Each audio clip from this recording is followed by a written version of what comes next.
ভবিষ্যতে কোনোদিন মাকে নিয়ে ভাগ করে খাবেন না। 3 ভাই তো বলছে তোর দিকে 7 দিন আর আমার দিকে 7 দিন, মাকে ভাগ করে নে। খবরদার নয় এটা, এতে মা কষ্ট পাবে। মায়ের এখন আছে, নাতি আছে, নাতনি আছে, অমুক আছে, তমুক আছে, তোমার বউটা খালি মুখখান ভারী করে থাকবে। 3জন 4জন যদি নাতি চলে আসে, জামাই যদি চলে আসে, দেখিও তোমার বউয়ের মনটা। সব বউ এরকম নয়, খোলা মাঠে তুমি বলে দেও তোমার বউকে, আর তোমার মাকে বলে দেবে, আম্মা চিন্তা করবেন না, আপনি আমার দিকে থাকবেন, আমার কাছে খাবেন, আমার বোনেরা আমার কাছে খাবে, আমার ভাগ্নিরা আমার কাছে খাবে, আমার ভাইগনারা আমার কাছে খাবে, আমার বাপের যত আত্মীয় স্বজন আছে সব আমার কাছে খাবে, চিন্তা করবেন না ইনশাআল্লাহ। তোমার যখন এই কথা হবে তখন আল্লাহর পক্ষ থেকে দয়া খুলে যাবে, দেখবে কত রুজি, অভাব নেই।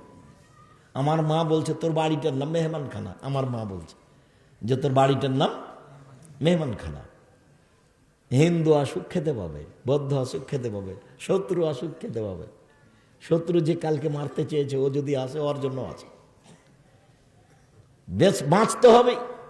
আদম আলাইহিস সালামের 2 ছেলের ভালোটার মতো, এই ছেলে দাগাবাজি করো না, জুয়াচ্চরি করো না, চাঁদাবাজি করো না, তুমি জাতির জন্য বোঝা।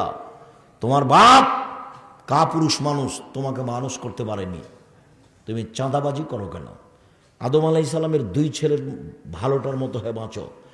আদম আলাইহিস সালামের 2 ছেলের এক ছেলে কাবিল বলছে, এ হাবিল তোকে হত্যা করব। তখন হাবিল বলছে, তুমি আমাকে হত্যা করো, তোমাকে আমি হত্যা করব না।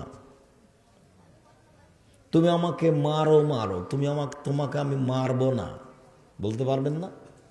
এরই নাম সদাচরণ। তুমি আমাকে গালি দাও, আমি তোমাকে গালি দিব না। বলতেই হবে, এই কথাই বলতে হবে জীবনে বেঁচে থাকতে হলে।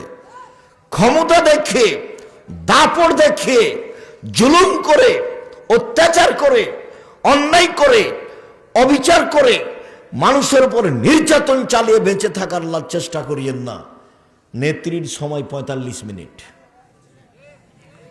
জুলুমের ফলাফল কয় মিনিট? 45 মিনিট।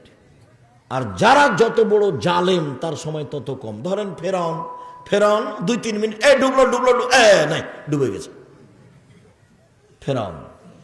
আর আদসামত এই যে বিদ্যুৎ আসলো, নেই 30 সেকেন্ড। ওরা ছিল সবচেয়ে বেশি বদ। ওদের ব্যাপারে আল্লাহ বলছেন, লাম ইউখলাক মিসলুহা ফিল বিলাদ, আমি আদ সামেদের মতো শক্তিশালী জাতি পৃথিবীর কোথাও সৃষ্টি করিনি।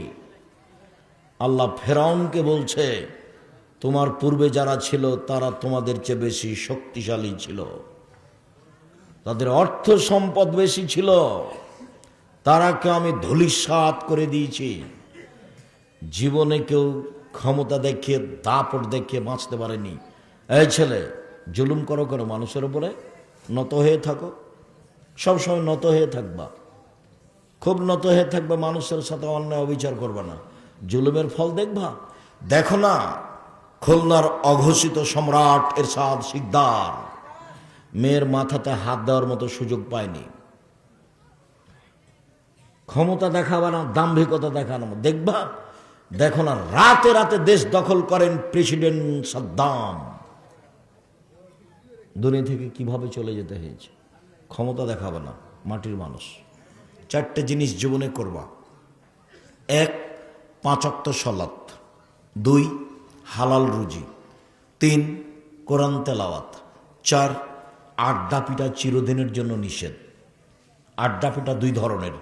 1, বড় মোবাইল নিয়ে ঘন্টার ঘন্টা ল্যাংটা বেটি ছেলে দেখা, এটা হলো একটা আড্ডা পিটা। আর একটা আড্ডা পিটা হলো এই যে দোকানপাটে বসে বসে আছো 3 জন 4 জন 5 জন, আর বদনাম আর গিবত, তার অমুক চেয়ারম্যান আর অমুক মেম্বার, আর কোন দল কে যে বলছে, ধুলায় অন্ধকার, মাথায় টুপিও আছে। এরা হলো পশু প্রাণী, গরু ছাগল।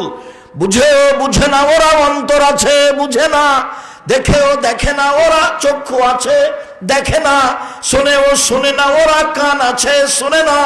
উলাইকা কালানাম, তারা পশু প্রাণীর মতো, তারা গরু ছাগলের মতো, তারা কুকুর শ্রেণীর মতো, বালু মাজাল বরং তার চেয়ে খারাপ। দোকানে বসে থাকেন কেন? কোন লজ্জায়? শরম হয় না, হায়া হয় না? বসে বসে থাকবেন কেন?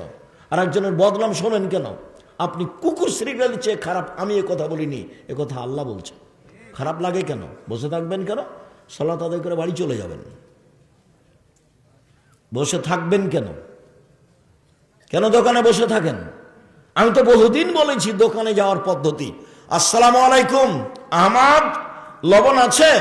জি আছে। কাঁচামরিচ আছে? জি আছে। 1 কেজি লবণ দাও, 200 কাঁচামরিচ দাও। বস, দেওয়া হয়েছে, টাকা দেওয়া হয়েছে, আসসালামু আলাইকুম, গেলাম। এই পর্যন্ত দোকানে দাঁড়াবেন। দোকানে বসে আছেন কেন? শরম হয় না কেন? হায়া হয় না কেন? লজ্জা হয় না কেন? খারাপ লাগে না কেন? মাথায় টুপি আছে, ল্যাংটা বেটি ছেলে নাচে, চোখে তাকিয়ে দেখেন কেমনে? আপনি নিজেকে পশু মনে করেন না গরু ছাগল মনে করেন, না কুকুর শ্রীল মনে করেন? থাকবেন।